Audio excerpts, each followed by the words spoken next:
کر تیرے کنارے پیاسا گیا ہے اصغر، کس کام کی رہی پھر، کس کام کی رہی پھر، دریا تیری روانی جھولا سنا رہا ہے اصغر تیری کہانی۔ پانی کے مانگنے پر گردان پہ تیر آیا، پانی کے مانگنے پر گردان پہ تیر آیا، امت نے خوب کی ہے، امت نے خوب کی ہے، پیاسوں کی مہمانی جھولا سنا رہا ہے اصغر تیری کہانی۔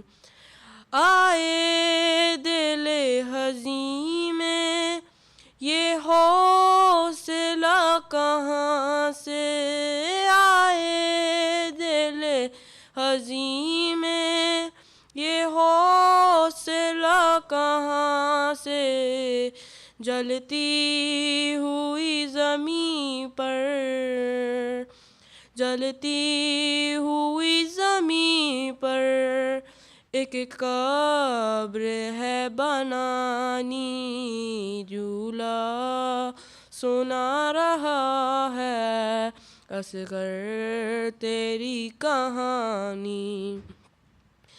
جھولے کے لکڑیاں اور چھوٹا سا ہے کرتا، جھولے کے لکڑیاں اور چھوٹا سا ایک کرتا، ماں نے یہی بچایا، ماں نے یہی بچایا، اصغر تیری نشانی جھولا سنا رہا ہے اصغر تیری کہانی۔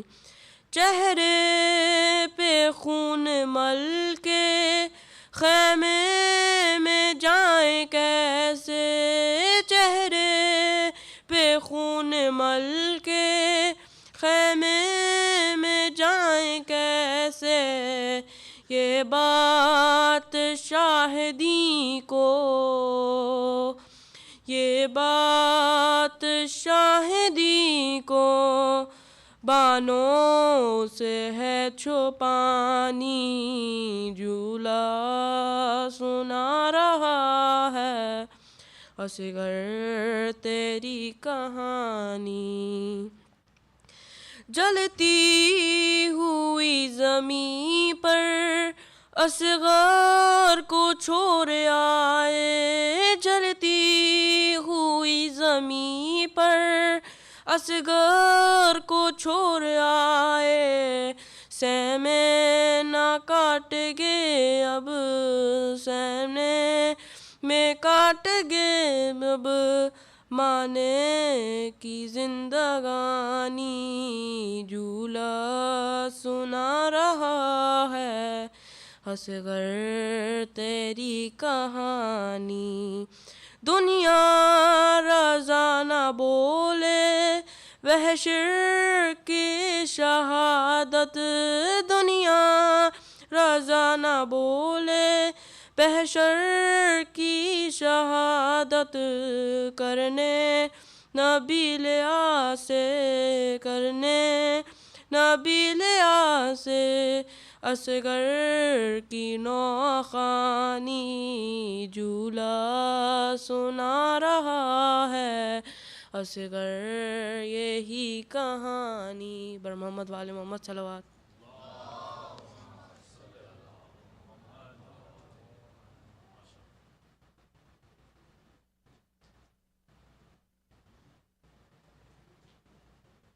محمد و آل محمد بلندتر صلوات.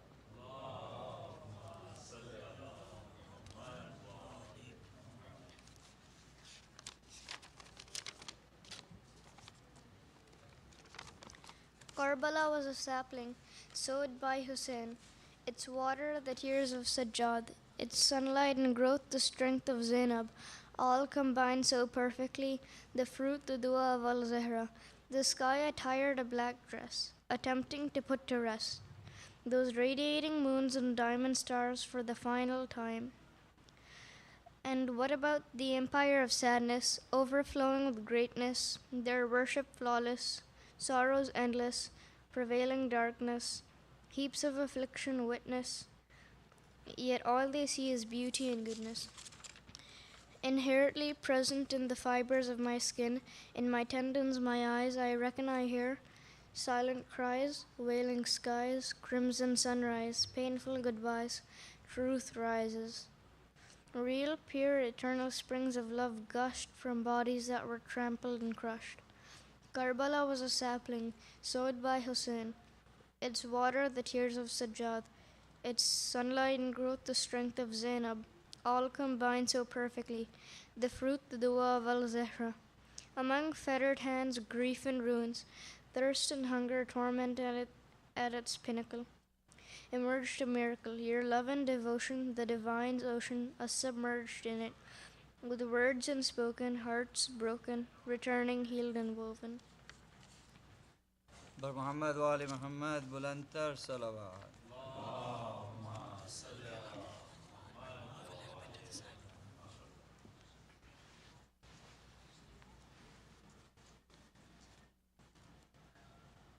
باری دیگر صلوات.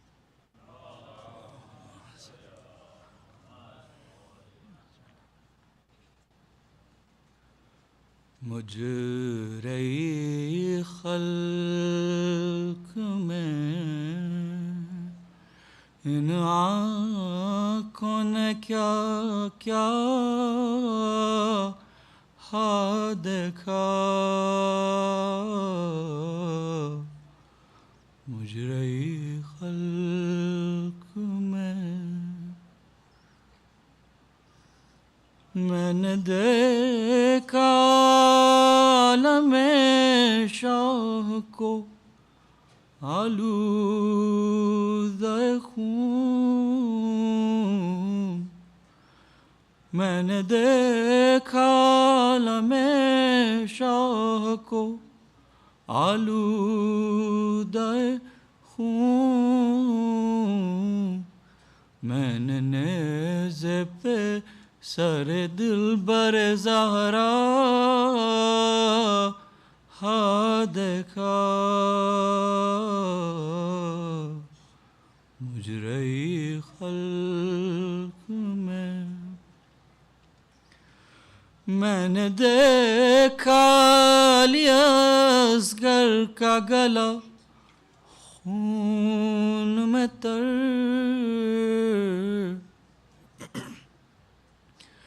میں نے دیکھا علی اصغر کا گلا خون میں تر. میں نے عباس کو ریتی پہ تڑپتا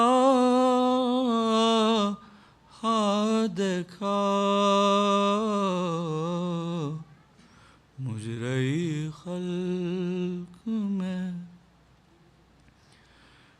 ایک گٹڑی شہدی پشت پہ لائے اس میں.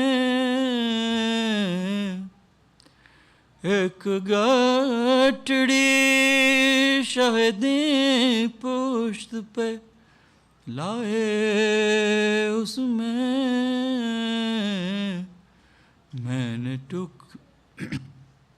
میں نے ٹکڑے ہوئے قاسم کا سراپا ہاں دیکھا.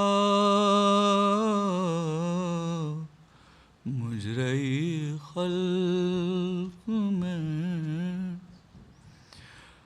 ہائے کیوں ہو نہ گئی کوڑ کے ان آنکھوں نے، ہائے کیوں ہو نہ گئی کوڑ کے ان آنکھوں نے، قید خانے میں سکینہ کا جنازہ ہاں دیکھا، مجرئی خلق میں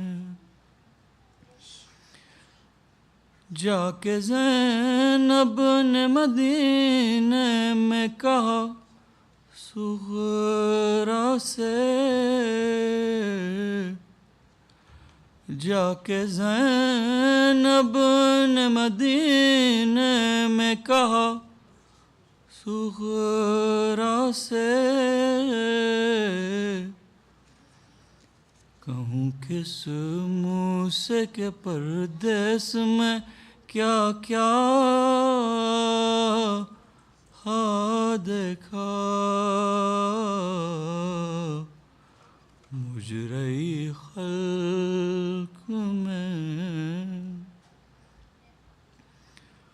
ظلم ہے مجرئی سجاد نے کیا کیا دیکھا، ظلم ہے مجرئی سجاد نے کیا کیا دیکھا، گھر لوٹا قید ہوئے باپ کا لاشا ہاں دیکھا، مجرئی خلق میں ان آنکھوں نے کیا کیا ہاں دیکھا،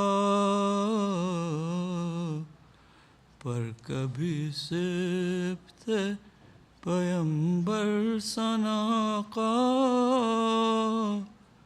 ہاں دیکھا۔ صلوات۔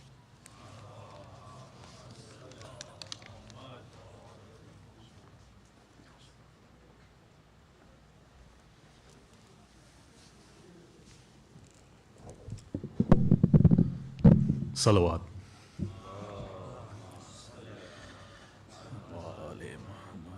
A few lines of poetry in English, followed by, inshallah, Marsiya in Urdu. One more loud salawat, please.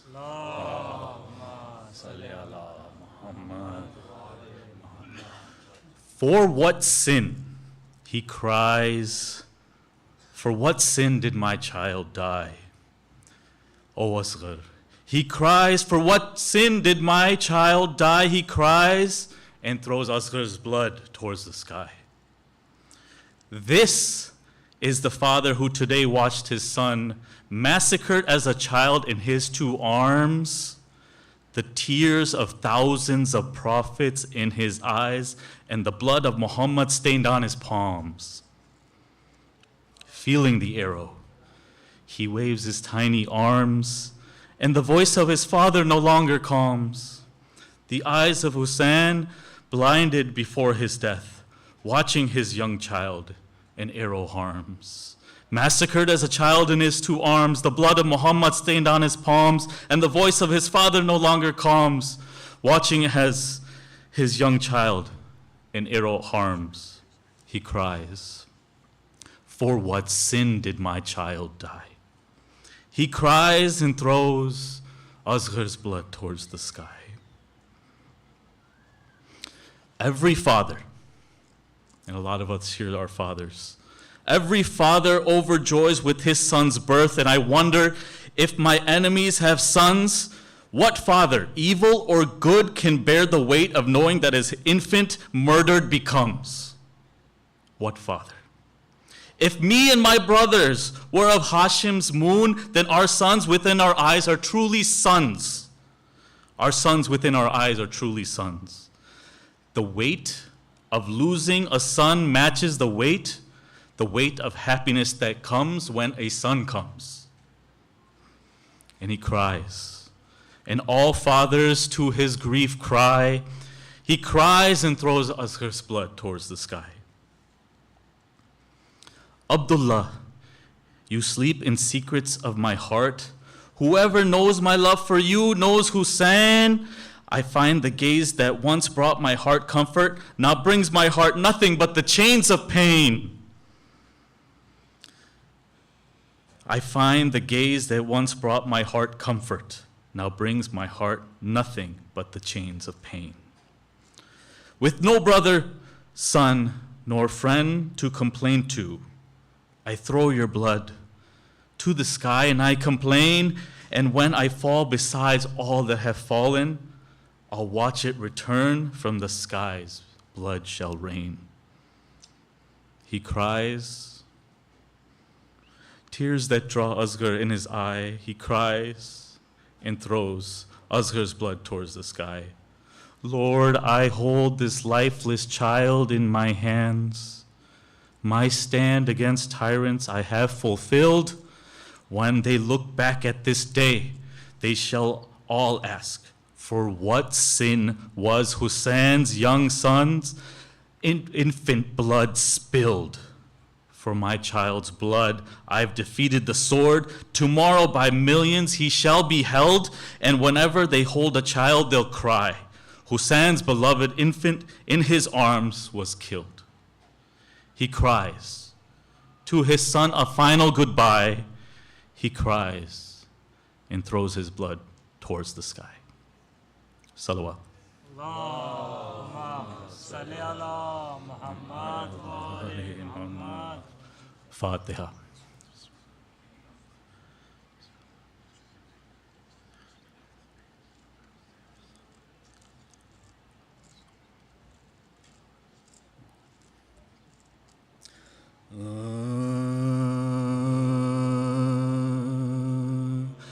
گہوار سے حسین جو اصغر کو لے چلے گہوار سے حسین جو اصغر کو لے ہاتھوں پہ رکھ کے فدیائے داور کو لے چل بادل میں شام کے ماہ انور کو لے چل چلائی ماں کہاں میرے دل بر کو لے چلائی ماں کہاں میرے دل بر کو لے چل فارغ ابھی نہیں ہوئی اکبر کے داغ سے کچھ روشنی ہے گھر میں میرے اس چراغ کچھ روشنی ہے گھر میں میرے اس چراغ سے بانوں کے اس بیان سے گھبرائے شاہدی آخر قریب فوج کے لے آئے شاہد بچے کو رکھ کے ہاتھوں پہ چلائے شاہد یارو سمجھ لو جو تمہیں سمجھائے شاہد کچھ تو خیال چاہیے ننھی سی جان کا بتلاؤ کیا قصور ہے اس بے زبان بتلاؤ کیا قصور ہے اس بے زبان کا یہ سن کے حرملا نے اٹھایا کمان کو طاقہ خطا شیار نے ننھی سی جان کو مارا قدم شاہ کے اب رو امان ہائے ہائے مٹایا بانوں کے نام و نشان ہائے ہائے مٹایا بانوں کے نام و نشان چلائی موت آئے نا تجھ کو امان دی بچے نے سیم سیم کے ہاتھوں پہ جان دی، بچے نے سیم سیم کے ہاتھوں پہ جان، پہنچے غرض کے تھا در خیمہ کا مالزا، آئی جو بانو دیکھ کے شرمائے بار بار، گردن جھکا کے کہنے لگے شاہ نام، لو شیر بانو بن گیا صغر کا بھی مزہ، لو شیر بانو بن گیا صغر کا بھی مزہ، ناسور پر گیا ہے دل دردناک میں، بانو تیری کمائی ملی آج خاک، بانو تیری کمائی ملی آج خاک میں، بانو وہ تیرا ہسلیوں والا گزر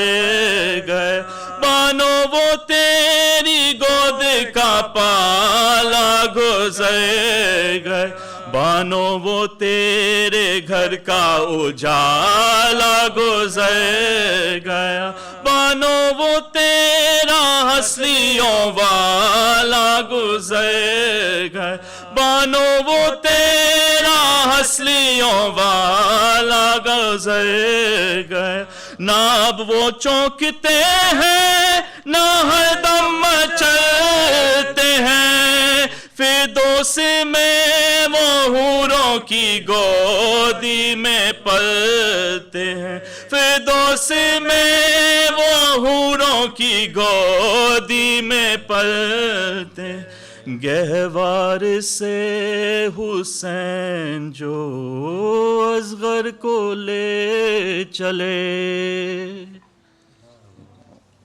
صلوات فرماؤ۔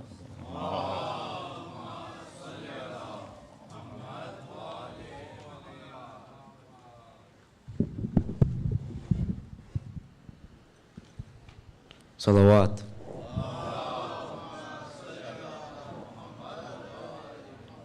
First, anybody who wants to is allowed to sit on the stage, so please don't be shy. And as mentioned yesterday and the days before, people are sitting by their shoes in the bathroom, so please move forward with the salawat.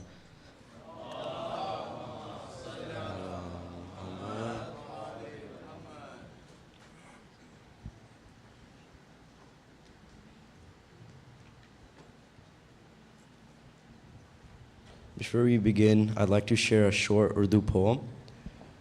کھلا یہ راز ازگر تیری کہانی سے کہ کم سنی بھی کہم نہیں کسی جوانی سے، زمانہ آج تک اس لاجواب دے نہ سکا سوال تو نے کیا دو جو بے زبانی سے. Please don't forget about the blood drive on August 12th in the youth database. More information will be on the back by the table. IEC fundraising will be happening on Wednesday the 26th. Please note that all the services IEC provides to the community were not possible without your generous donations. We request everyone donate so we can keep these programs ongoing and keep the remembrance of Imam alive. Tonight is the Ziyarat of Julai Ali Asghar. We request you stay till the end for Ziyarat from here on out. Tonight, Dr. Hazari will be talking about examination of the deep message of change in the Holy Quran. Now, without further ado, please welcome Shaykh Dr. Mehdi Hazari with the Behtareen Salawat.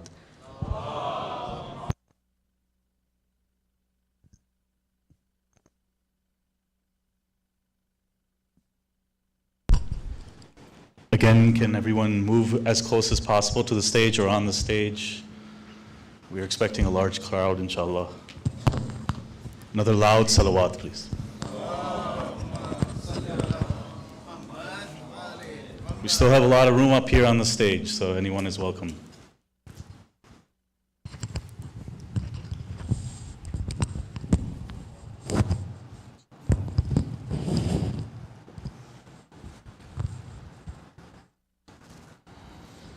على حب فاطمة الزهراء سيدة نساء العالمين صلوا على محمد وآل محمد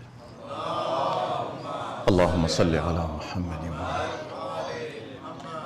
لتعجيل fridge الإمام صاحب العصر والزمان. صلوا على محمد وآل محمد.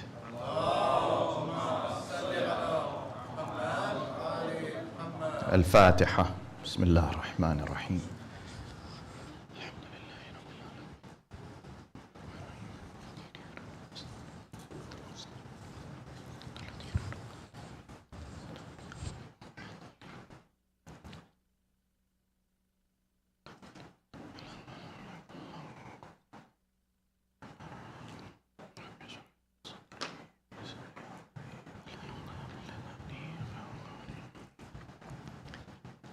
بسم الله الرحمن الرحيم.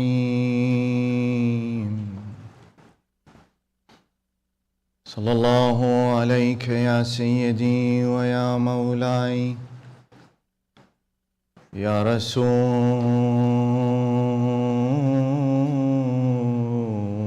الله، وعلى أهل بيتك المعصومين الأبرار الميامين المظلومين المضطهدين. السلام عليك وعلى ولدك المظلوم أبي عبد الله الحسين، يا رحمة الله الواسعة ويا باب نجاة الأمة، يا غريب يا مظلوم يا عطشان كربلاء. ما خاب والله من تمسك بكم، أمن من لجأ والتجأ إليكم. يا ليتنا فيا ليتنا كنا معكم سادتي فنفوز والله فوزا عظيما. بسم الله الرحمن الرحيم. إن المنافقين في الدرك الأسفل من النار ولن تجد لهم نصيرا إلا الذين تابوا وأصلحوا واعتصموا بالله واخلصوا دينهم لله فأولئك مع المؤمنين وسوف يؤتي الله المؤمنين أجرا عظيما. آمنا بالله. صدق الله العلي العظيم. اللهم صل على محمد. والسلام عليكم جميعا ورحمة الله وبركاته. My dear brothers and sisters, tonight I'm going to maybe change directions a little bit and maybe present things a little more simply, because the big nights of Aza are coming up as we approach Ashura. Everything we've been talking about up to this point, when it comes to change of insan, is a formula that Allah subhanahu wa ta'ala has executed in His creation. Meaning, when I say executed, it's a blueprint that exists inside of our DNA, that when we are born, the expression of that DNA with the formation of the human body, the traits that a human being has, it is just the first step. It is thereafter that you then develop and change over time. That blueprint, Allah subhanahu wa ta'ala has made such that human beings of any different kind, all different backgrounds, all different capacities, have the potential to succeed and advance. Because if it was not, I already mentioned this to you, that the accusation could be hurled against Allah that He is unjust. Wal'ayadu billah. He is absolutely just. And the program, and I say program on purpose, that He has instilled inside of us is one that allows anybody to excel. Don't ever believe that you do not have what it takes to become the highest of the high. Don't ever believe that you are not good enough, or that you do not possess what it takes to have knowledge, or to share knowledge, or to achieve what anyone else is achieving. There is no difference in insan except by one thing, and that is taqwa. Taqwa is what makes one person different from the other. There is nothing else that differentiates a human being from another. And that's why the Quran, the beauty of it, is that it speaks to us in different ways, slightly different ways. It's related that Al-Imam As-Sadiq alayhi salatu was-salam,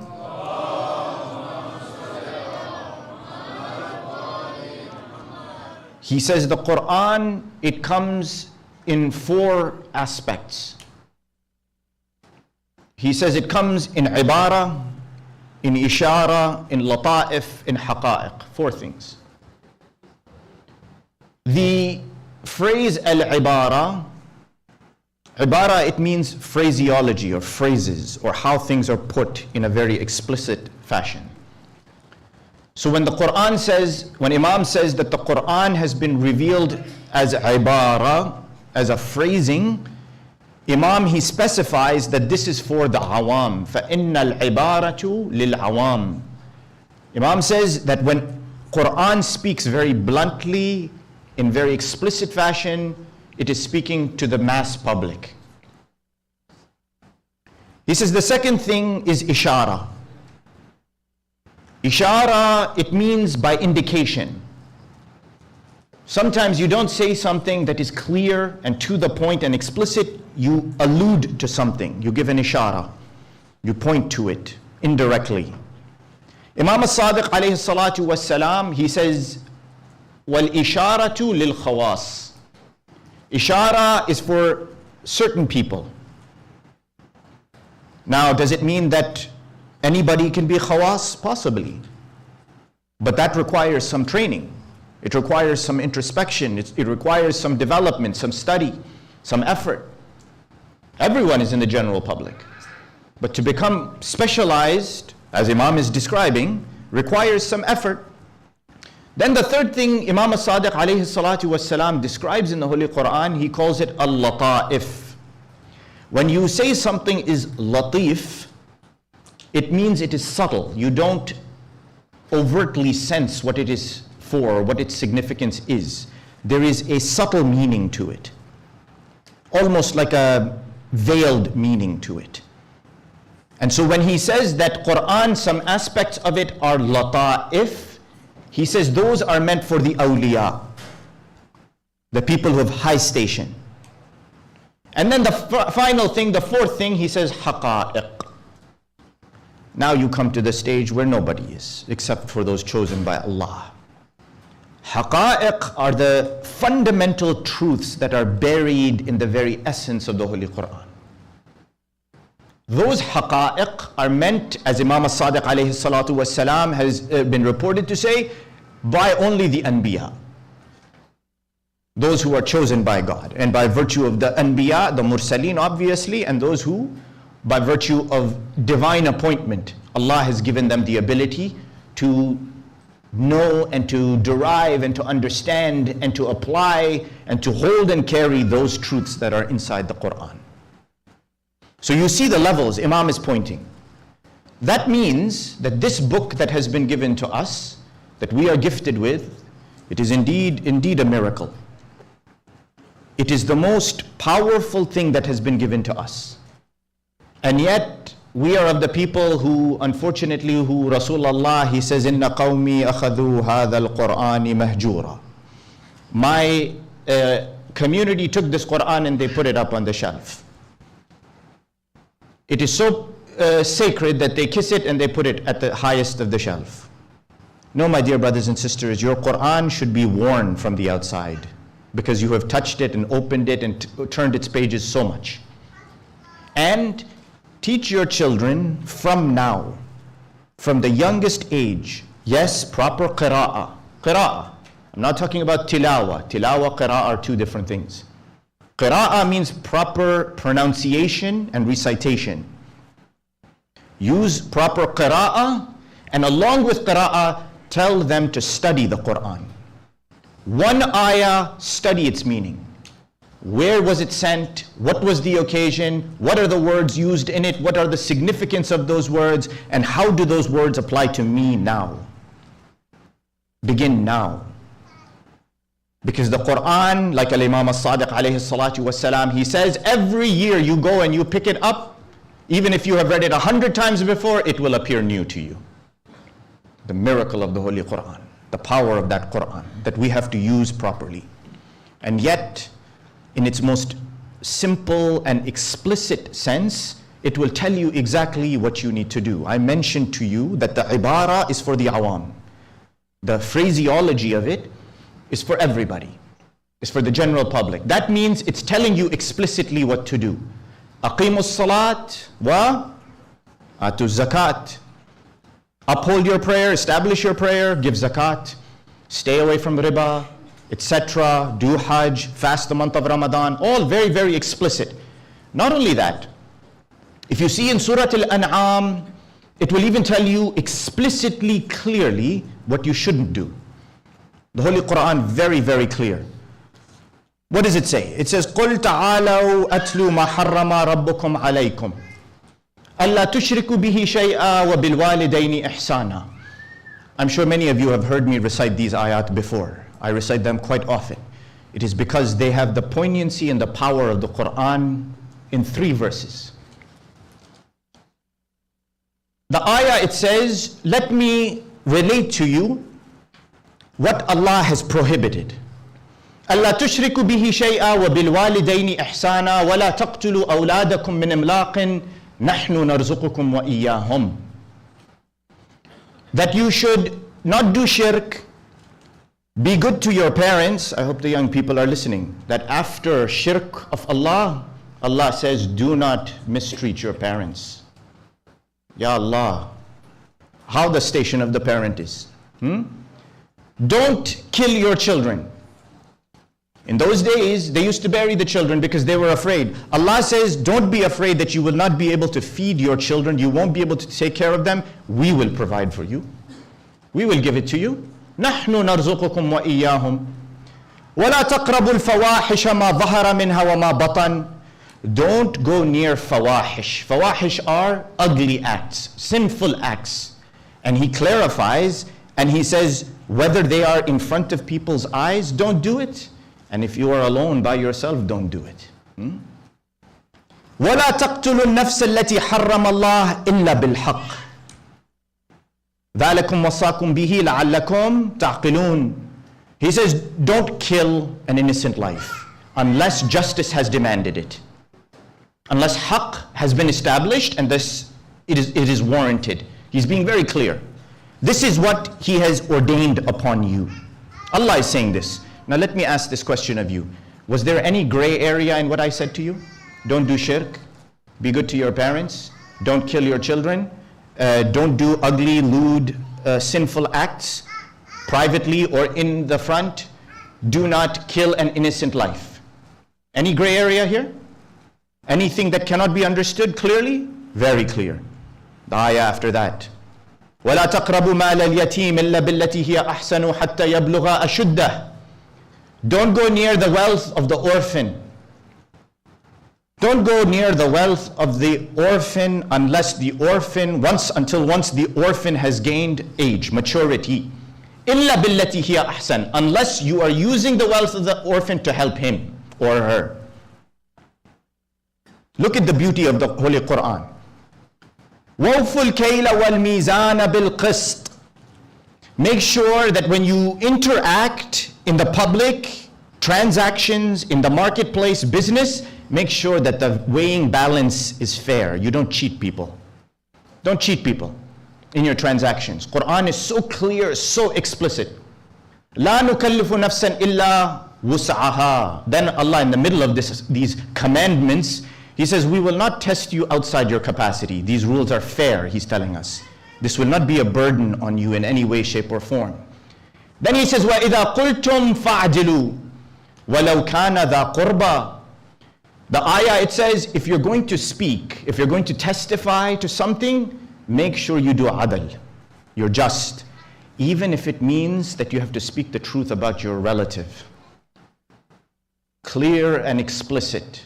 وَإِذَا قُلْتُمْ فَعْجِلُوا وَلَوْ كَانَ ذَا قُرْبَى وَبِعَهْدِ اللَّهِ أَوْفُوا ذَلِكُمْ وَصَاكُمْ بِهِ لَعَلَّكُمْ تَذَكَّرُونَ. And if you have made a vow to God, make sure you fulfill that vow. Fulfill that vow that you made to Allah. This is what Allah has ordained upon you. Again, I'm going to ask in this second ayah. Any gray area? Don't eat the wealth of the orphan. Don't cheat people in your transactions. Make sure that when you speak the truth, even if it means that it could potentially put your relative in a bad situation. Truth is more important. Justice is more important. Be just. Not only that, fulfill your vow to God. Now I ask you, if I were to ask you this question, that what do you think all of these represent? You will say these are fiqhi rules, no? They're jurisprudential laws that God has imposed. And the answer is very clear, what He wants you to do. He's telling you, do this, do this, do this, don't do this, don't do this, don't do this. Now, He tells you how important it is. When we are standing in our salat every day, what is the most important dua we are asking in our salat? What is the most important dua that we ask in our salat every single day, every single day, every single day? Salat is not accepted without it. There's no salat without it. Bismillah ar-Rahman ar-Rahim, alhamdulillahi rabbil alameen, ar-Rahman ar-Rahim, maliki yawmiddin, iyaka na'budu wa iyaka nasta'een, ihdina as-sirat al-mustaqim. That is the most important dua. You read it every day. Your salat cannot happen without Surah Al-Fatiha. Ihdina as-sirat al-mustaqim. Take me to the sirat al-mustaqim, Ya Allah. Guide me to that sirat al-mustaqim, Ya Allah. Every day. Now the third ayah, after the two that I just recited to you, Allah says, وَأَنَّ هَذَا صِرَاطِي مُسْتَقِيمًا فَاتَّبِعُوهُ وَلَا تَتَّبِعُوا السُّبُلَ فَتَفَرَّقَ بِكُمْ عَنْ سَبِيلِهِ. He says, you want to know what is Sirat al-Mustaqim? I will explicitly tell you what it is. It's all these things. Don't do them. وَأَنَّ هَذَا صِرَاطِي مُسْتَقِيمًا. This is my straight path. Quran is telling. Clear language. Any mix up in this? Any confusion? No. He told you what you should not do.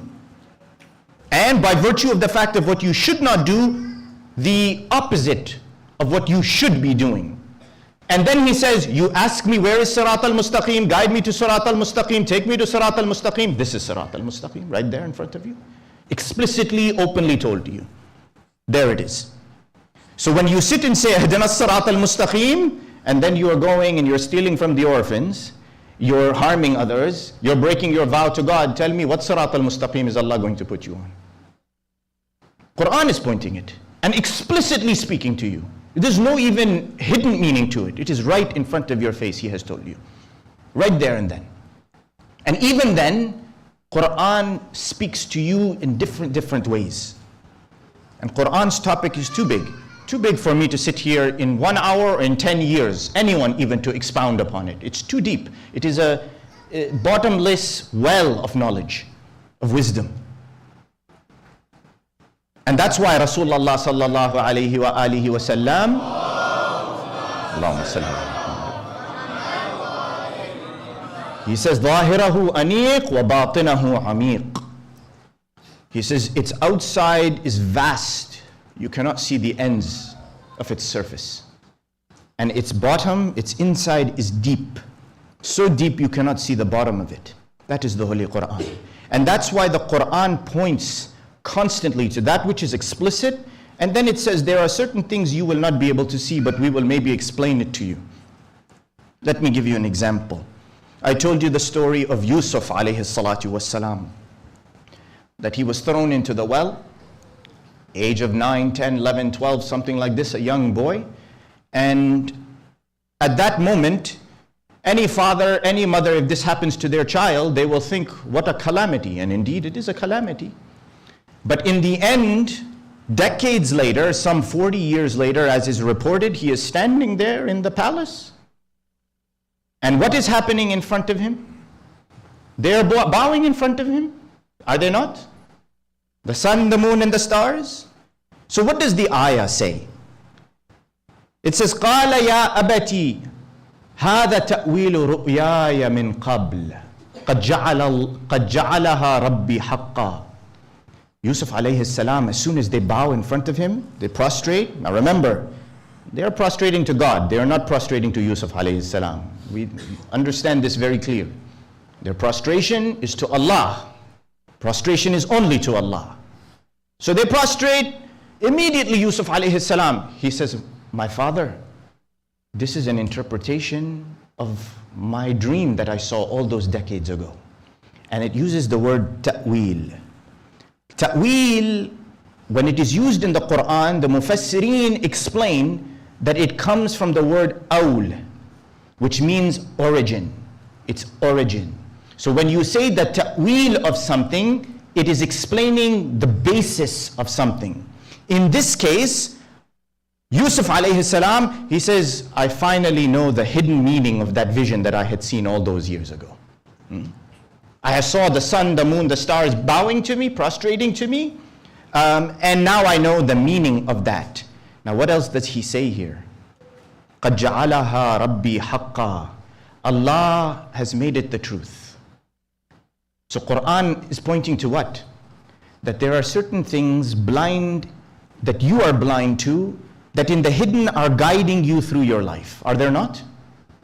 Sometimes in your life, something will happen to you that will push you in a direction you don't know how you went in that direction, but you will say, Ya Allah, you saved me from this, or you pushed me into such and such a direction. I can say this about myself, that I will bring my father, he can testify to this one day maybe, inshallah, that I was so foolhardy that even the choices that I made were so bad that God, Allah saved me at every turn. Every turn. And I don't mean like foolhardy in the sense that I'm going to do haram. No, wal-hayadu billah. Alhamdulillah, Allah guided. But I mean in choosing practical things in life. That sometimes you pick because you just don't have experience, you don't have knowledge. And Allah says, this is not for you, don't go there. And when you are sincere, He pulls you and He guides you quietly.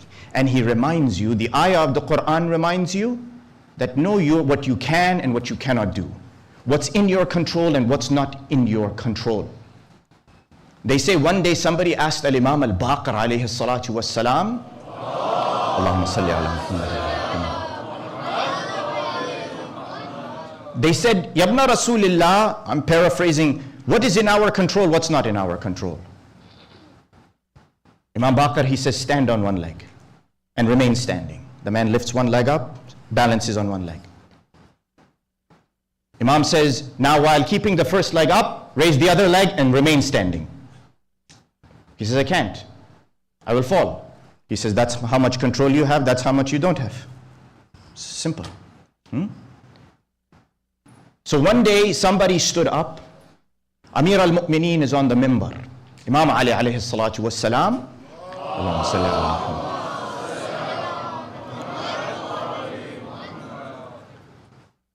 He was standing there, the man stood and he says, Ya Amir al-Mu'mineen, bimadha ta'arif rabbak. How is it that you know your Lord? Ya Allah, that is a loaded question. No? How do you know your Lord? He gives a simple answer. He says, بِفَسْخِ الْعَزْمِ وَنَقْضِ الْهَمِّ لَمَّا أَنْ هَمَمْتُ فَحَالَ بَيْنِي وَبَيْنَ هَمِّي وَعَزَمْتُ فَخَالَفَ الْقَضَاء عَزْمِي فَعَلِمْتُ أَنَّ الْمُدَبِّرَ غَيْرِي. Ya Allah, the words of Amir al-Mu'mineen. He says, you want to know how I know my Allah? He says, because I plan and I have a drive to do something or initiative to do something. And what happens? Someone turns me away from there and takes control. I want to go this way. I have a azm, mean I have a resolve. And what happens? God's decree moves my resolve because it was not according to His plan. And the minute that happens, I realize that the planner is someone other than me. فَعَلِمْتُ أَنَّ الْمُدَبِّرَ غَيْرِي. I knew immediately that the planner is someone, it's not me. It's not me. Quran is telling you. Quran is speaking to you indirectly. See, when I say study the Quran, you can read the story of Yusuf alayhi salam. You can say, yes, he saw the dream.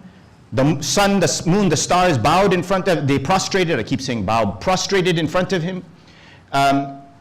That is fine. That is the literal sense of the story. But what is Quran teaching? That the invisible hand of God will move you in the direction He wants to move if you trust Him. And you will never fail. Never, ever fail.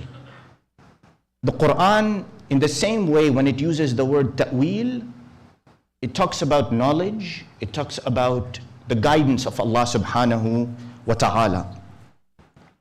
And not only does it talk about that, but it basically describes that وَلَقَدْ جِئْنَاهُمْ بِكِتَابٍ فَصَّلْنَاهُ عَلَىٰ عِلْمٍ هُدًى وَرَحْمَةً لِقَوْمِ يُؤْمِنُونَ.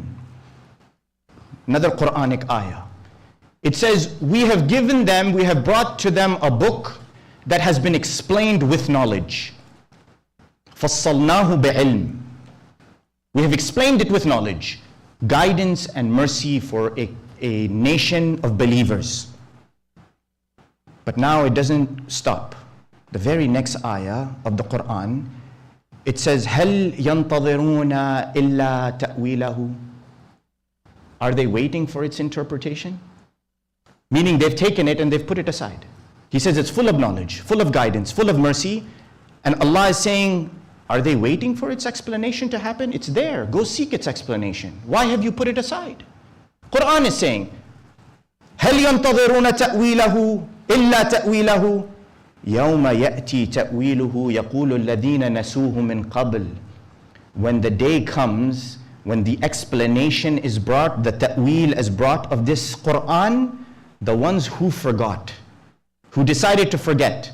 Now tell me, who forgets? When I say someone has forgotten something, what does that presuppose before that?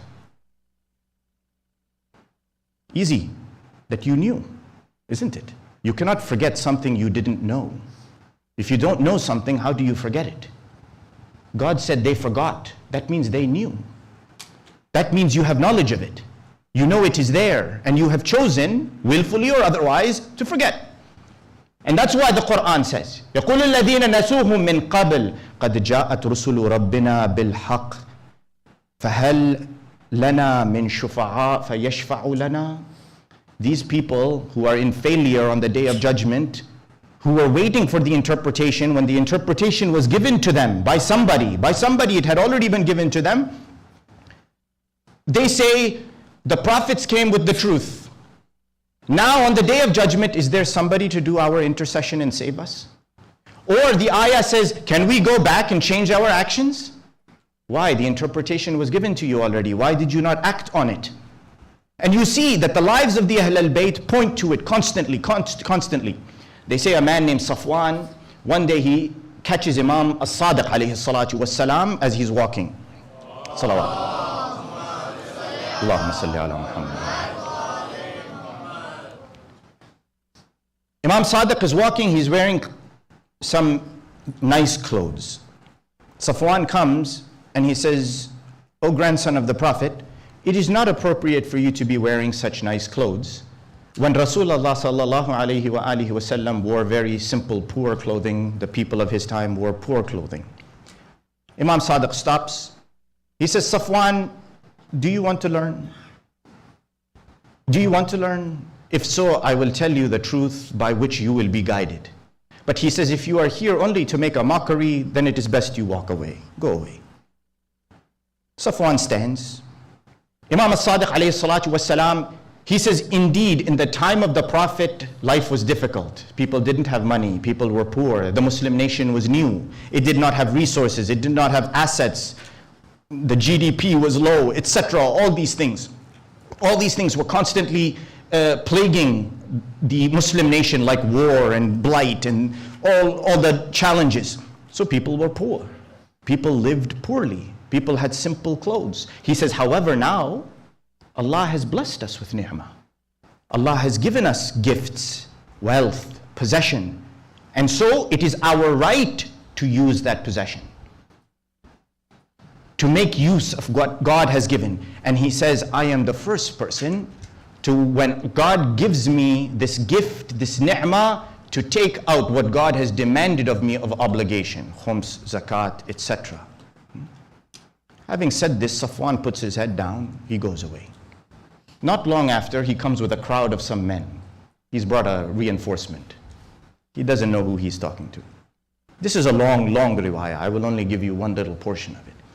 He comes forward, these men come with him, and they say, we heard you've been talking to our friend. He didn't know how to argue with you.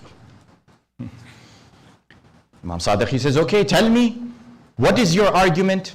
They said, our argument is with proof from the Quran. Ya Allah, they are talking to Sahib al-Kitab, the one who is the inheritor of the book. So Imam Sadiq, he says, okay, tell me.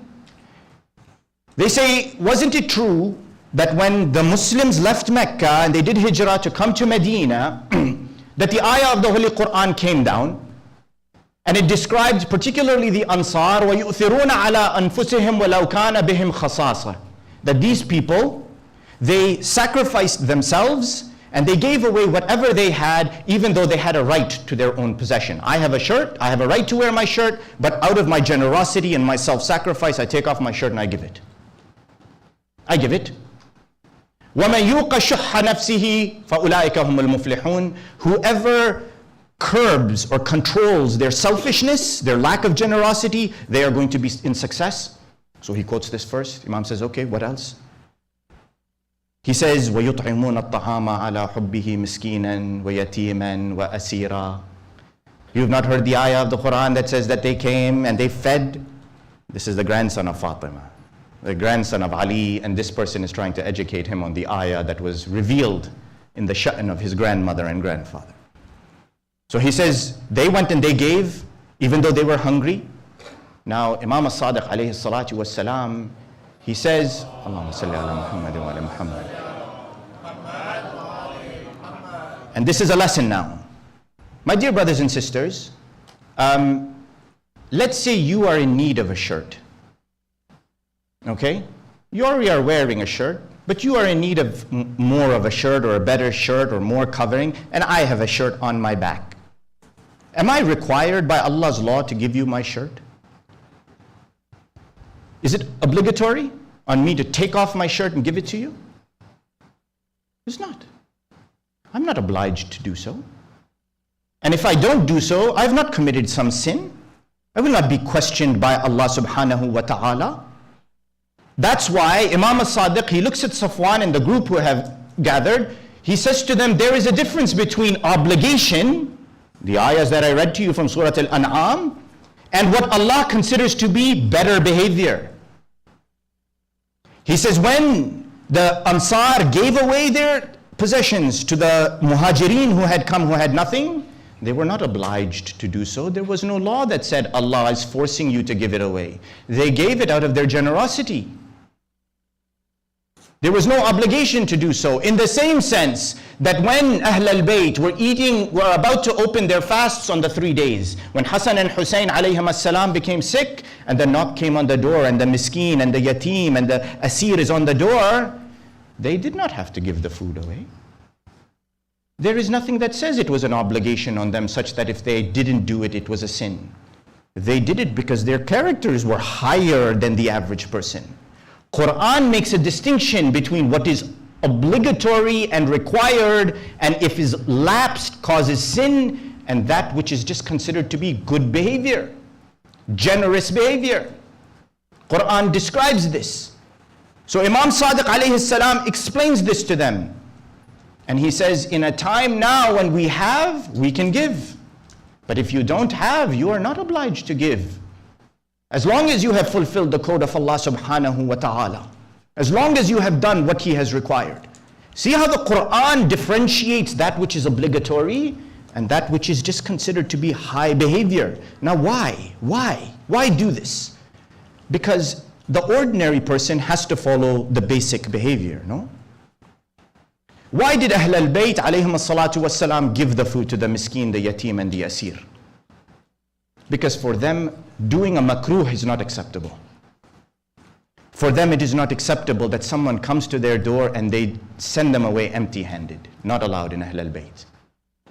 So much so, you all know this, that after the waqi'ah of Karbala, that when the people of Medina heard about what happened to Al-Imam Abi Abdullah al-Husayn, they rose up against the governor.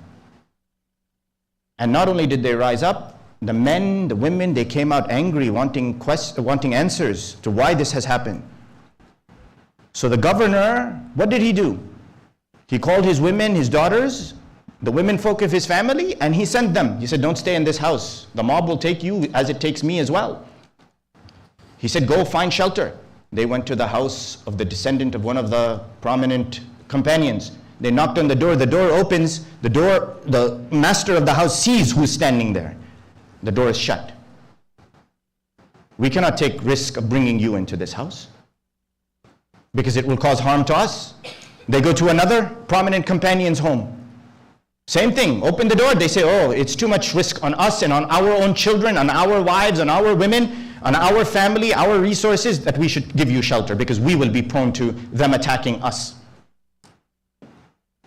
Whose door did they go to? They knocked on the door opens, and there is Sayyid al-Sajjad.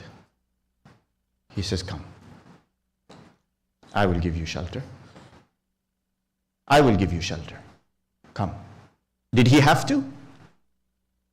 Doesn't have to. Not required. Not obligatory. But as an imam, his behavior is higher than the highest. And that's what Quran is displaying, that you can do the obligatory, but it's usually in those other aspects. You have to do the obligatory, but it's in the other aspects that you can choose to do or not do. It is always better to do. Do it. It is better for you to do so. My dear brothers and sisters, Quran constantly is pointing to this and points to what is hidden deep inside insan. Deep inside. I mentioned to you that knowledge a few nights ago, that knowledge is the driver of everything, particularly when the world shakes around you.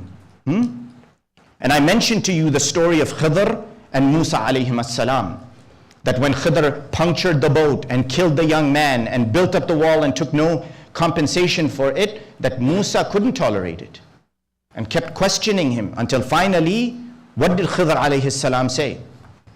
قال هذا فراق بيني وبينك سأنبئك بالتأويل ما لم تستطع عليه صبرا. The ayah is clear. And I recited this ayah for you a few nights. What is the word used in the middle? سأنبئك بالتأويل. The word ta'wil again comes in the middle of it. Ta'wil meaning, I will explain to you what you could not be patient on. Khidr explains. Why? Because there is something hidden. Quran is pointing to it. That is Khidr, that is Musa alayhi salam. They relate one day that Imam Ali alayhi salatu was salam is sitting with Hassan and Hussein alayhim as-salam. Salawat ala Muhammadin wa ali Muhammad. Allahumma salli ala Muhammad. It is reported a man comes to him and he stands in front of him. He's wearing white, it is reported. He looks nurani a little. He comes and he says, O Amir al-Mu'mineen, can I tell you something of great sort of exalt, something that is really laudable, praiseworthy? Amir al-Mu'mineen, he says, yes, tell me. He says, when the rich feel so humble, so meek, that they go and they feed the poor. That is something so great. It is. Because wealth and possession and money makes you sometimes hard-hearted. It has that tendency. So this man, he tells Amir al-Mu'mineen, it is an act of great virtue that the rich will come and they will give their hard-earned money, which is rightfully theirs, to the poor. Amir al-Mu'mineen looks at him. He says, my friend, can I tell you something of greater importance? Greater virtue? He says, yes. Tell me. Amir al-Mu'mineen, he says, when the poor turn away from the rich, when they are coming to give them because they depend on Allah subhanahu wa ta'ala. The man, he says, Ya Amir al-Mu'mineen, what you say should be written in gold. He goes away. They ask him, Amir al-Mu'mineen, who is this? Who was this man? We've never seen him. He said, this is Khidr, the teacher of Musa alayhi salam. Yet he takes lesson at the doorstep of Ali ibn Abi Talib alayhi salatu wassalam. Salawat ala Muhammadin wa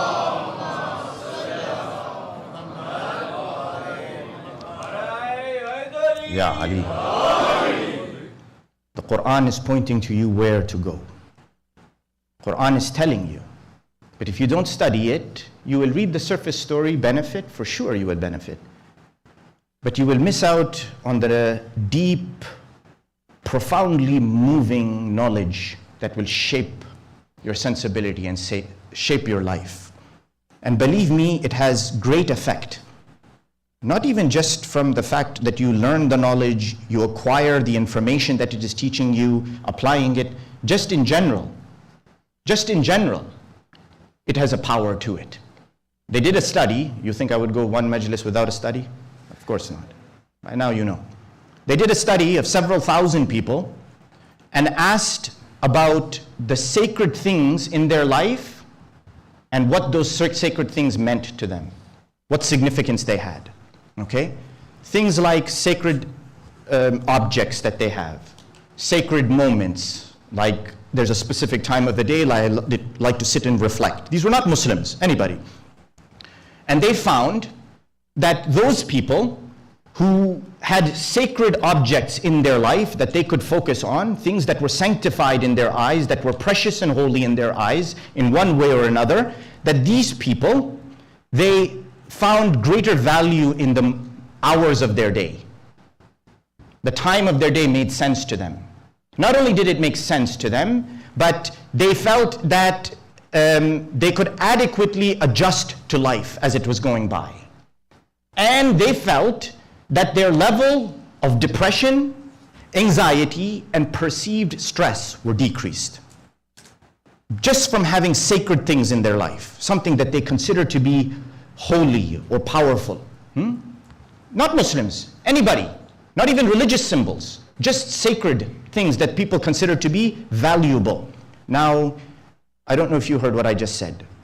Depression, anxiety, and perceived stress. Did everyone get that? Perceived stress. What is the difference between stress and perceived stress? How many knew that there is a difference between these two? There is. Stress, it means, I'll give you an example. Come time for reciting Majlis, Mehdi Hazari's blood pressure goes up, stress, okay? Big responsibility. I have a deadline at work, stress, okay? You have an exam tomorrow, stress. Someone's cooking dinner. One of you is cooking dinner, not the women. You guys all cook, right? I'm going to come to your house and try some of that food, inshallah. You're cooking dinner and the kids are screaming. And you have to finish cooking, the kids are screaming, you have to go do the laundry. All at once, what happens to you? You have stress. This is actual stress, true stress. Why? Because there is something physical in your life that is causing your anxiety level to go up, your blood pressure goes up, your eyes dilate, etc., etc., etc. Perceived stress is different. Perceived stress, a human being experiences when they face uncertainty, when they don't know what is coming from where. There's nothing actually in life anywhere that is happening. There's no kids screaming, there's no deadline at work, there's no exam the next day. You are feeling uncertainty. Everybody feels this, no? Sacred symbols, this study showed, decreases the amount of perceived stress. Takes it down, removes it. Now I ask you, this Holy Quran that is in front of us, what is its purpose?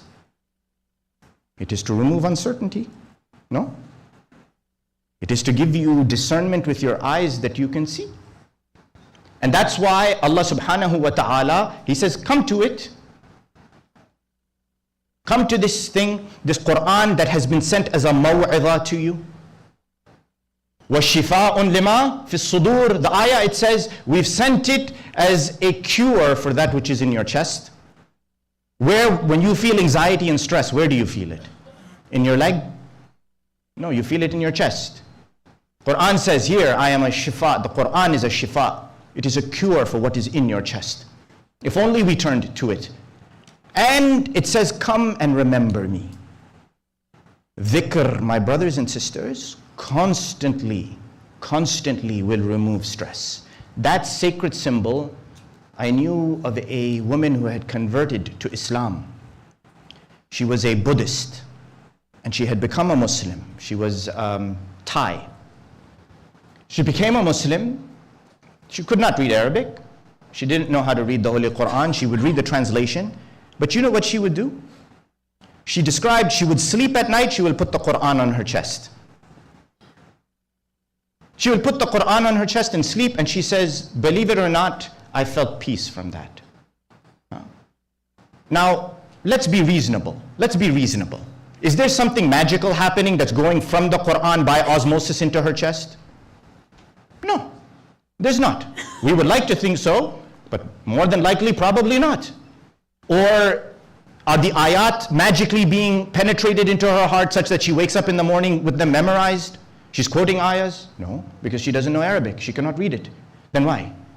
Because it's a sacred symbol. She has considered it to be sacred. Imagine just from putting the book, the pages on her chest, what an effect it has. Now understand what it can do for you if you actually read it with meaning. You derived what it's trying to tell you using the proper sources. Going and asking those who can tell you what its meaning is and how to apply it. That's why the Quran, what does it say? إِنَّا نَحْنُ نَزَّلْنَا الذِّكْرَ وَإِنَّا لَهُ لَحَافِظُونَ. We have sent down the dhikr. Quran calls itself dhikr.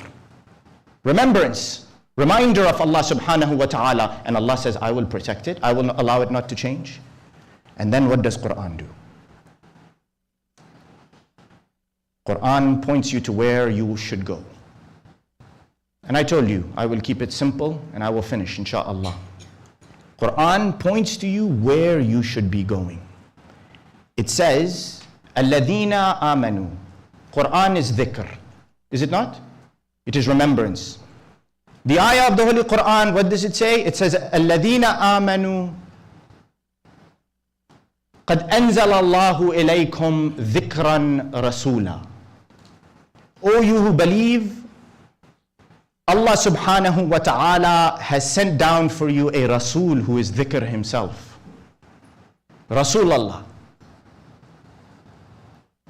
Rasulullah has been sent as a dhikr for you. And if you did not open the Quran to know, now you know. He is called a dhikr. He is a dhikr. And he is pointing you to where you need to go. Constantly. And not only that, but the ayah of the Holy Quran, it says, remember that there are some people who will be the authorized ones of this Holy Quran. And when the Quran comes, the ayah, it says, هُوَ الَّذِي أَنزَلَ عَلَيْكَ الْكِتَابِ. The book has been sent down.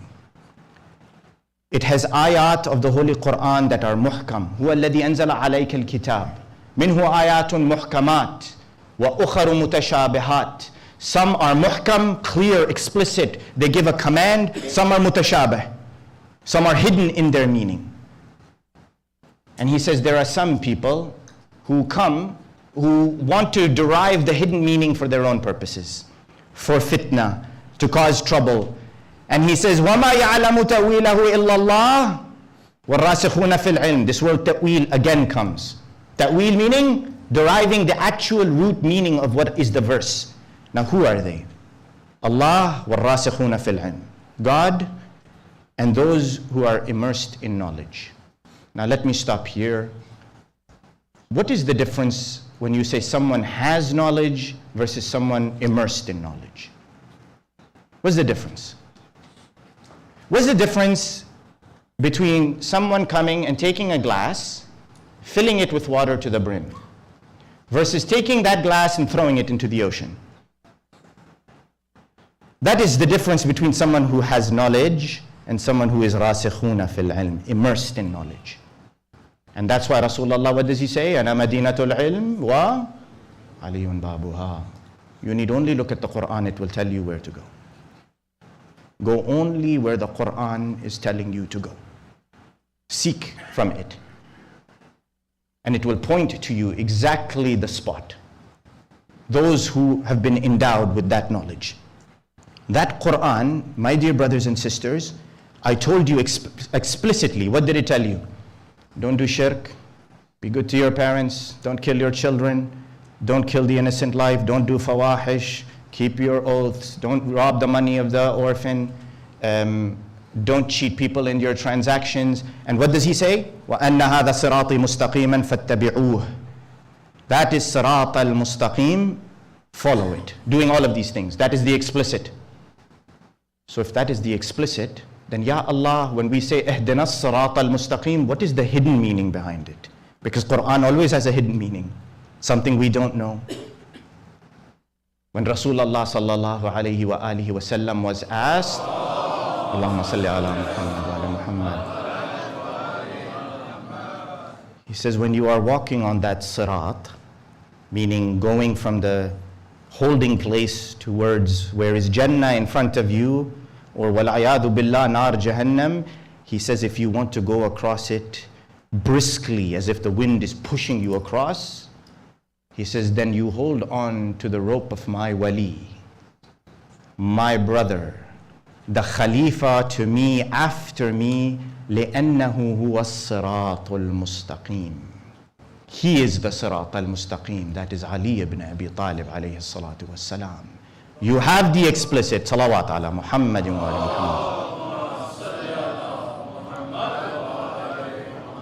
Muhammad. You have the explicit. Ya Ali. The explicit is there. Now you know the implicit also. All these things on the surface you have to do, you're obliged. And there, the pointer, the indicator, Ali ibn Abi Talib alayhi salatu wassalam.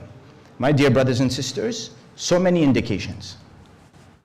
You know this, that after demise of Rasulullah sallallahu alayhi wa alihi wasallam, and the many decades that had gone, that finally when the bay'ah had been given to Amir al-Mu'mineen, you know that a certain group came out of Basra. And not only did they come out of Basra, but the chief antagonist who was coming had moved forward. Prior to this person leaving and forming the army to attack the Muslim nation, the rightful Khalifa, the person who the the Muslim nation had appointed, they say al-Mu'mineen Salama had sat down and talked. And Salama said to her, what are you doing? Are you forgetting your position? She says, I don't want to be of those people who on that day has to go and face her husband and answer why I did what I did. You get my meaning. Salama says to her, do you not remember that one day Rasulullah sallallahu alayhi wa alihi wasallam was alone with Ali ibn Abi Talib? He had asked everybody to leave and he was alone speaking, or whatever it was, the discourse between himself and Ali ibn Abi Talib, and you came. And everyone was standing away, giving them their privacy, and you went and barged in on them.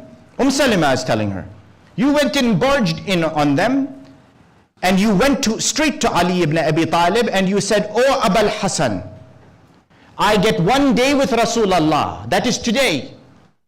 Rasul would spend 1 day with each wife. He had allotted properly the way Islam demands.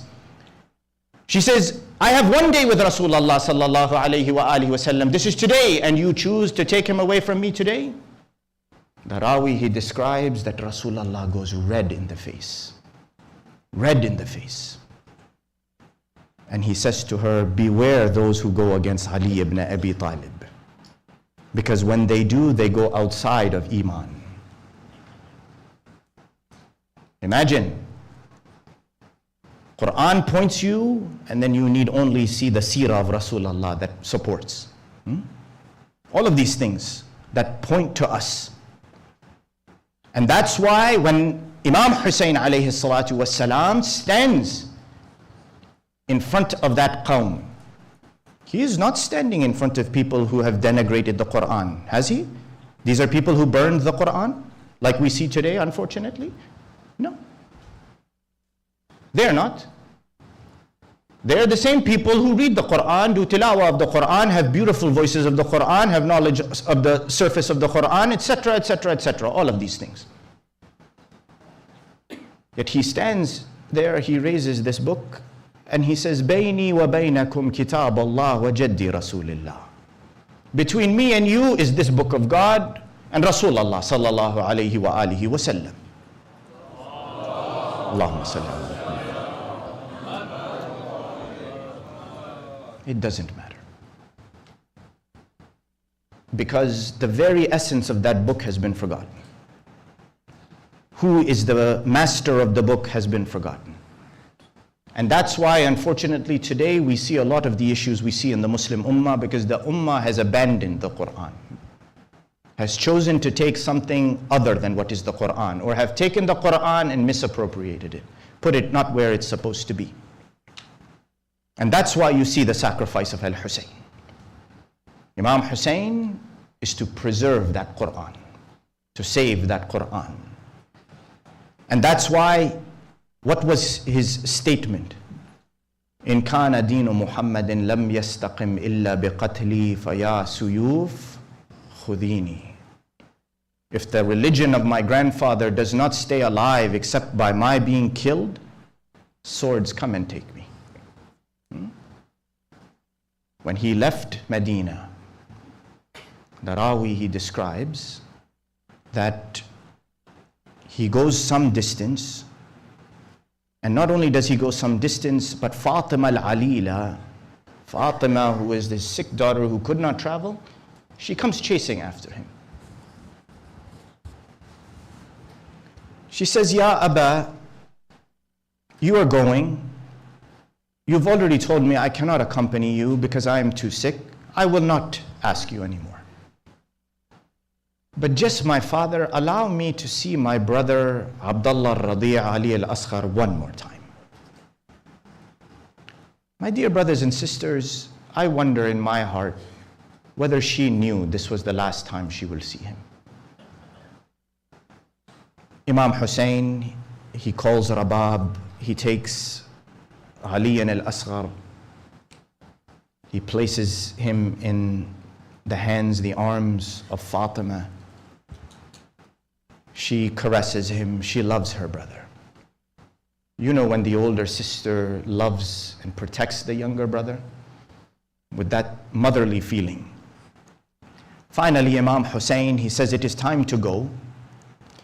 They say that Rabab, she tried to take Ali al-Asghar from Fatima, but he wouldn't go. Others came, they tried, but he was stuck to his sister, he did not want to leave. And maybe he knew that he is never going to see his sister again. Until finally it's reported that Maulana al-Hussein, he came and he whispered something in the ear of Abdullah Radi', that Abdullah Radi' let go of his sister and fell into the arms of his father, Abi Abdullah al-Hussein. What a journey Imam Hussein now has to go. That on the 7th day of Muharram, the water is closed, everyone is thirsty, and it is difficult enough that you see young children thirsty, but a newborn 6-month-old who has nothing. Darawi, he says that even the breast milk from Rabab had dried up because she had not had any water. All the martyrs of Karbala, their bodies were there, until finally Abu Abdullah al-Hussein. Darawi, it is described, he says he comes into the tent. And as he comes into this tent, he sees the state of Rabab and Abdullah Radi' Ali al-Asghar, and his heart breaks. She says to him, my master, Ya Ibn Rasulillah, take him and see, maybe you can get some water for him. فأخذ مولانا الحسين ابنه علي الأصغر وخرج من الخيمة وتوجه نحو العدو. Imam Hussein picks up Ali al-Asghar, walks out of the tent and starts to walk towards the enemy. As he reaches the front where the enemy are standing, he has hidden Ali al-Asghar under his robe. No one knows what is under the robe of al-Hussein. One enemy soldier, he says to the other, look, he has come with the Quran under, he is going to beg for his life. He knows he is defeated, he is trying to intercede through the Quran. Imam Hussein fataha thawbahu wa akhadha bi Ali al-Asghar wa rafa'ahu fawqa ra'sih. He took Ali al-Asghar out from his robe, lifted him up, and he said, "Oh, enemy soldiers, you have come to spill my blood. Whatever is your animosity against me, deny your mercy to me. But someone give some water to this Janeen, to this newborn child. Haywa Husayna." And Imam al-Hussein asks them, nobody is moving. And Imam al-Hussein, he says to them, if you think that this is a ploy, I am trying to deceive you, that you will give water and I will take it and drink it. Here I am leaving Ali al-Asghar on the ground of Karbala. I am backing away from him. One of you come and give him some water. Imam Hussein أخذ بعلي الأصغر ونزله على أرض Karbala. He put him down on the ground of Karbala and moved backward. The Rawi, he describes that the enemy soldiers, their hearts begin to shake. One of them saying, we must give water. Another one arguing that no, leave him be. The soldiers are now starting to talk amongst themselves. Some of them are starting to raise their voices that water must be given, until finally Umar ibn Sa'ad nada biharmala. He calls Harmala. He says, Harmala, end this now before our soldiers start to turn. Imam Hussein, seeing that the enemy are not responding, goes to pick Ali al-Asghar up. ولكن حرملا أخذ بسهمه ورمى السهم. My dear brothers and sisters, the Rawi, he describes that Harmala didn't know where to strike Ali al-Asghar, but he saw the whiteness of his neck.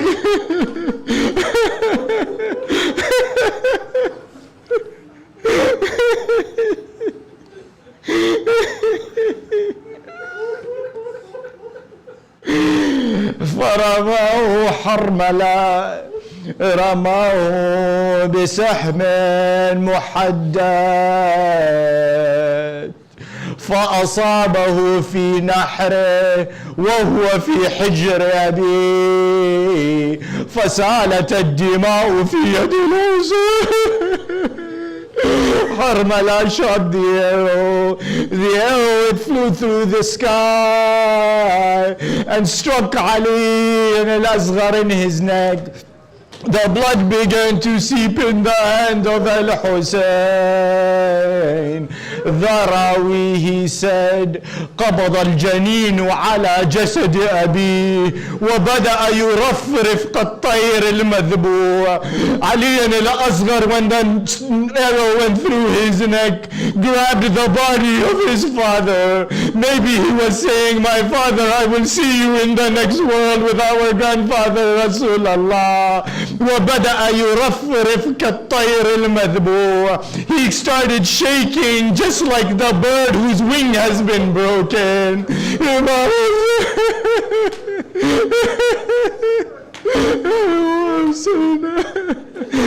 Imam Hussein threw the blood in the sky.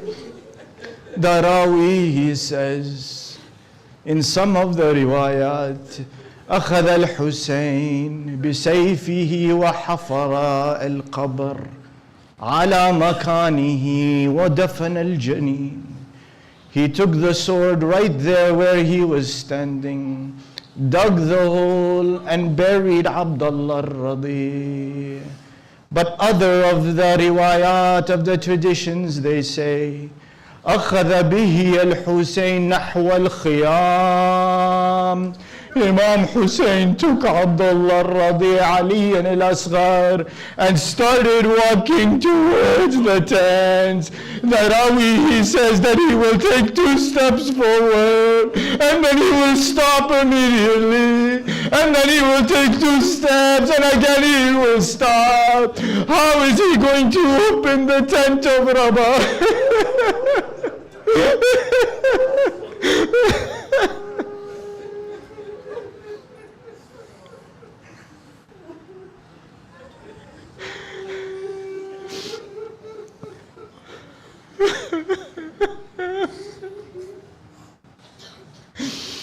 وسيعلم الذين ظلموا على محمد أي منقلب ينقلبون ولعنة الله على القوم الظالمين. يا حسين.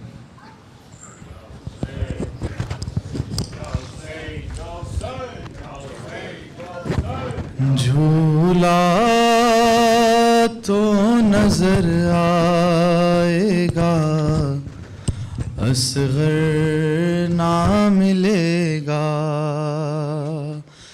جھولا تو نظر آئے گا، اصغر نہ ملے گا. جھولا تو نظر آئے گا، اصغر نہ ملے گا. جھولا تو نظر آئے گا، اصغر نہ ملے گا. اب ساری خدائی میں،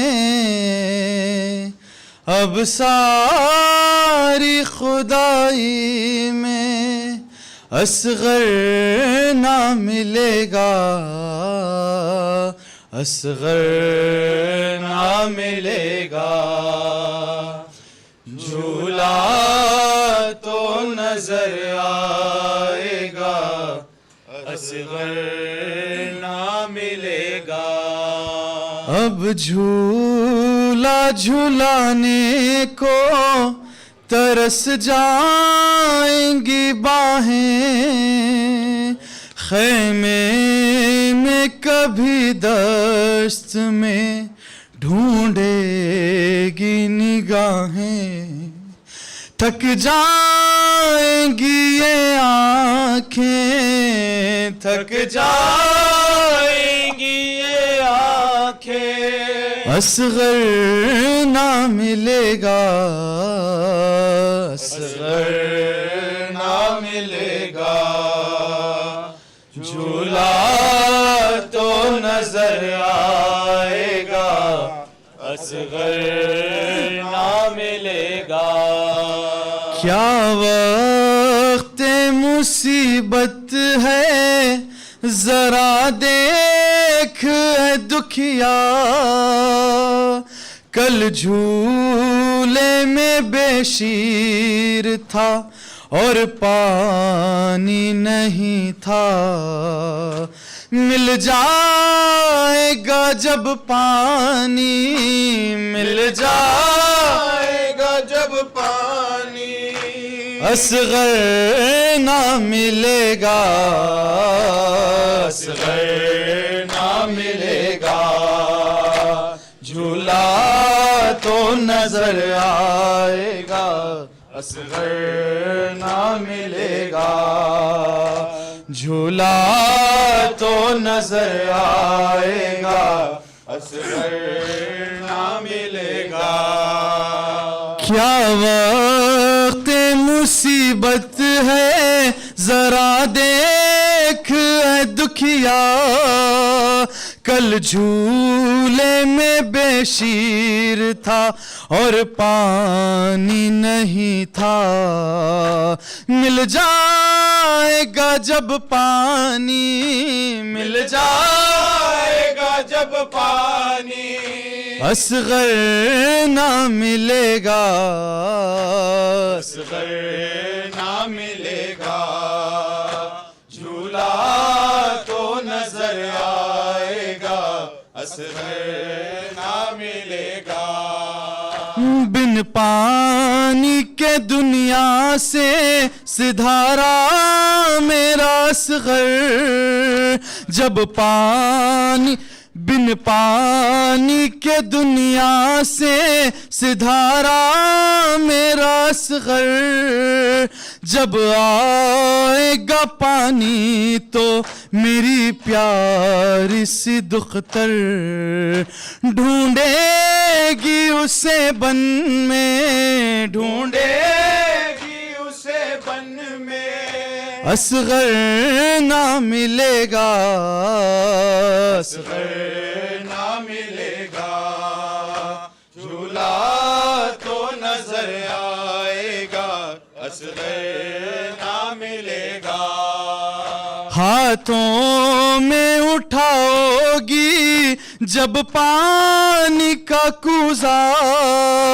پانی میں نظر آئے گا بے شیر کا چہرہ بس عکس نظر آئے گا بس عکس نظر آئے گا اصغر نہ ملے گا اصغر نہ ملے گا جھولا تو نظر آئے گا اصغر نہ ملے گا یہ سوچ کے روتا ہے میرا دل بھی تڑپ کر اس وقت تیرے قلب پہ کیا گزرے گی مضطر جب راتوں کو پہلو میں جب راتوں کو پہلو میں ہے اصغر نہ ملے گا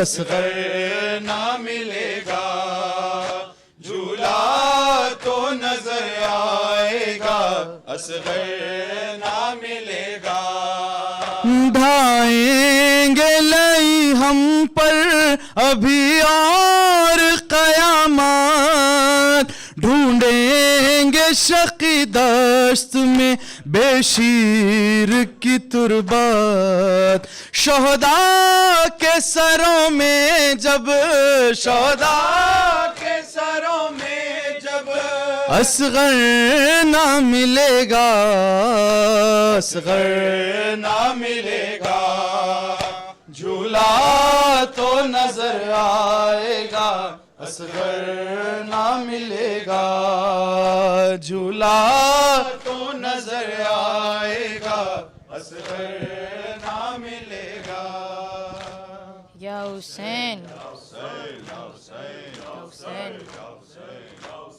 یا حسین حسین چھ ماہ کا مجاہد سوئے میدان چلا ہے ماں دیکھ رہی ہے چھ ماہ کا مجاہد سوئے میدان چلا ہے ماں دیکھ رہی ہے چہرہ بڑا نازک ہے بڑی گرم ہوا ہے ماں دیکھ رہی ہے چھ ماہ کا مجاہد سوئے میدان چلا ہے ماں دیکھ رہی ہے چھ ماہ مجاہد سوئے میدان چلا ہے ماں دیکھ رہی ہے بہن تیرے سامنے بابا کی ہے حالت اب شام غریباں کو ہی ہوتی ہے ملاقات مرے مرے کے سکینہ کی طرف دیکھ رہا ہے ماں دیکھ رہی ہے چھ ماہ کا مجاہد سوئے میدان چلا ہے ماں دیکھ رہی ہے چھ ماہ کا مجاہد سوئے میدان چلا ہے ماں دیکھ رہی ہے سوچا تھا کہ جی لے گی وہ یادوں کے سہارے امت نے جلا ڈالے ہیں ارمان بھی سارے اسے گئے تیرا جھولا تیرا کرتا بھی جلا ہے ماں دیکھ رہی ہے چھ ماہ کا مجاہد سوئے میدان چلا ہے ماں دیکھ رہی ہے چھ ماہ کا مجاہد سوئے میدان چلا ہے ماں دیکھ رہی ہے اللہ میرے اللہ یہ دعا ہی ہے دعا ہی امت نے سیدہ کی یوں لوٹی ہے کمائی ایک بہن نے بھائی کا لہو منہ پر ملا ہے ماں دیکھ رہی ہے چھ ماہ مجاہد سوئے میدان چلا ہے ماں دیکھ رہی ہے چھ ماہ کا مجاہد سوئے میدان چلا ہے ماں دیکھ رہی ظالم تجھے اس بات کا احساس نہیں ہے چھ ماہ کا بچہ ہے یہ آواز نہیں ہے کم سن علی اصغر سے تیرا تیر برا ہے ماں دیکھ رہی ہے چھ ماہ کا مجاہد سوئے میدان چلا ہے ماں دیکھ رہی ہے چھ ماہ کا مجاہد سوئے میدان چلا ہے ماں دیکھ رہی اے ہاجر یعقوب ابراہیم کے ہم سر چاند سے بیٹے کا چرانوں کے زنا پر پابند دے رسول پھول سے بیٹی کا گلا ہے ماں دیکھ رہی ہے چھ ماہ کا مجاہد سوئے میدان چلا ہے ماں دیکھ رہی ہے چھ ماہ کا مجاہد سوئے میدان چلا ہے ماں دیکھ رہی ہے چہرہ بارا نازک ہے بڑی گرم ہوا ہے ماں دیکھ رہی ہے چھ ماہ کا مجاہد سوئے میدان چلا ہے ماں دیکھ رہی ہے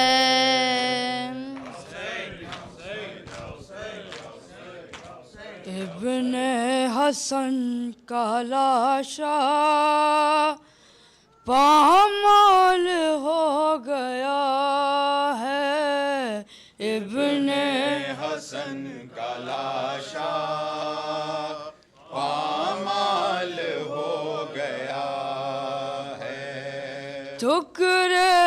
اٹھانے رن میں ٹکڑے اٹھانے رن میں شبیر کی ابا ہے ابن حسن کا لاشا پامال ہو گیا ہے ابن حسن کا لاشا پامال ہو گیا ہے اللہ کس غضب کا یہ سانحہ ہوا ہے اللہ کس غضب کا یہ سانحہ ہوا ہے مظلوم کربلا کا مظلوم کربلا کا دل خون رو رہا ہے ابن حسن کا لاشا پامال ہو گیا ہے ابن حسن کا لاشا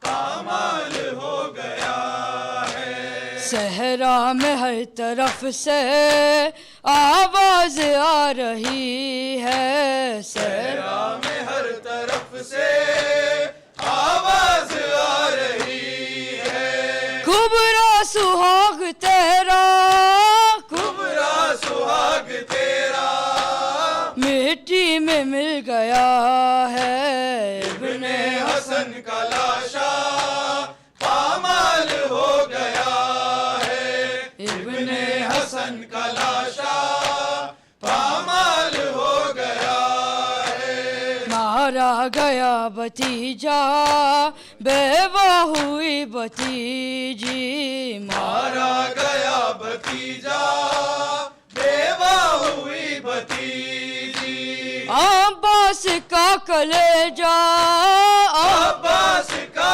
کلیجا اس غم سے پھٹ رہا ہے ابن حسن کا لاشا پامال ہو گیا ہے ابن حسن کا لاشا پامال ہو گیا ہے شبیر سر جھکائے میت کو لا رہے ہیں شبیر سر جھکائے میت کو لا رہے ہیں دل میں غم و علم کا دل میں غم و علم کا طوفان اٹھ رہا ہے ابن حسن کا لاشا پامال ہو گیا ہے ابن حسن کا لاشا پامال ہو گیا ہے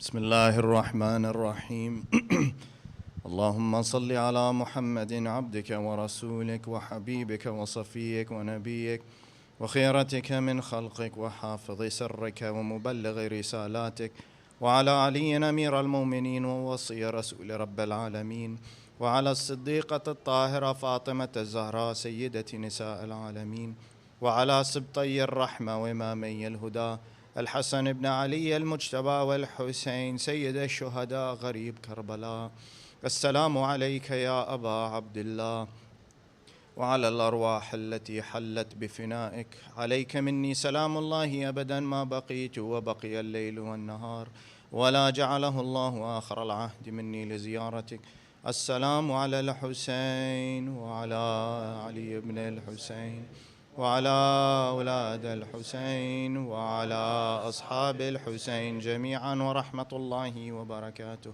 اللهم وصل على أئمة المسلمين علي بن الحسين ومحمد بن علي وجعفر بن محمد وموسى بن جعفر وعلي بن موسى ومحمد بن علي وعلي بن محمد والحسن بن علي والخلف الهادي المهدي الإمام القائم صاحب العصر والزمان الأمان الأمان الأمان من زوال الإيمان وفتن الزمان عجل الله تعالى فرجه وسهل الله مخرجه وجعلنا من أنصاره وأعوانه والذابين عنه والمسارعين إليه في قضاء حوائجه والمستشهدين بين يديه جميعا ورحمة الله وبركاته